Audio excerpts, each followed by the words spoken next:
Obrigada, Sr. Presidente. Sabemos bem que as PMEs são essenciais para o nosso tecido produtivo.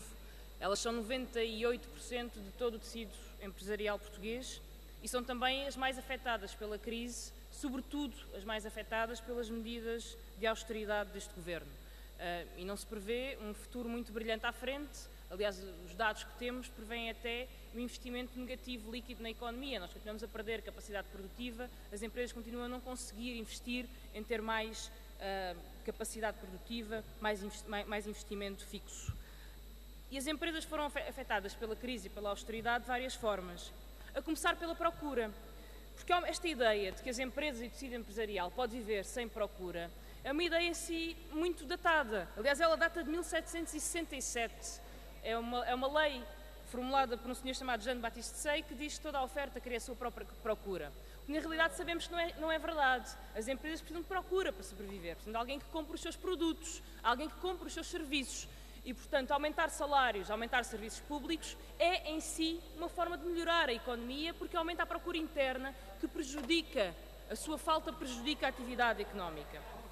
O segundo motivo que prejudica as PMEs em Portugal são os custos de contexto. E basta falar com as associações que representam estas empresas.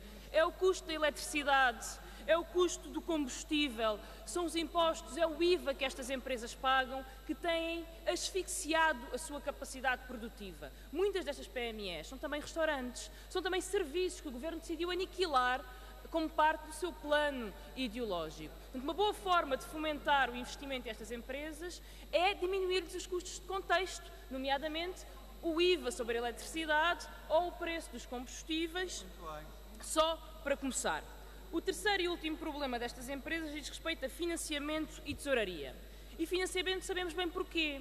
É que enquanto o Banco Central Europeu e o próprio Governo português continuam a injetar milhares de milhões de euros nos bancos, para os bancos supostamente emprestarem às empresas, os bancos estão a guardar essa liquidez para si e não a passam para a economia. E como não a passam para a economia, as empresas não têm acesso ao crédito que precisam para fazer investimentos de longo prazo ou ao crédito que precisam no curto prazo para gerir problemas de tesouraria.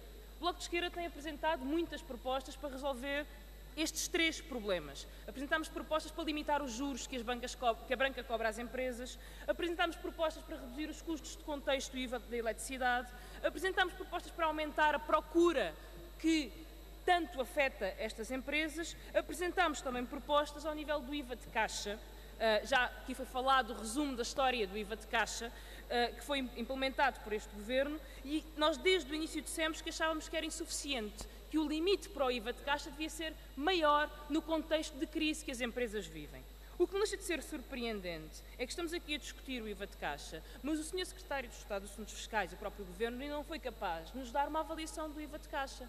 E este pedido já foi feito várias vezes. Qual é o resultado do IVA de caixa? Porque a oposição e o Bloco de Esquerda apresentou as suas propostas para diminuir os custos de financiamento, para aumentar o crédito e para aumentar o âmbito de aplicação do IVA de caixa. Conclua, Sra. Deputada. Termino, Sr. Presidente. Os partidos que apoiam o Governo rejeitaram esta proposta de alargamento sem nenhum motivo, dizendo que tinham uma contraproposta.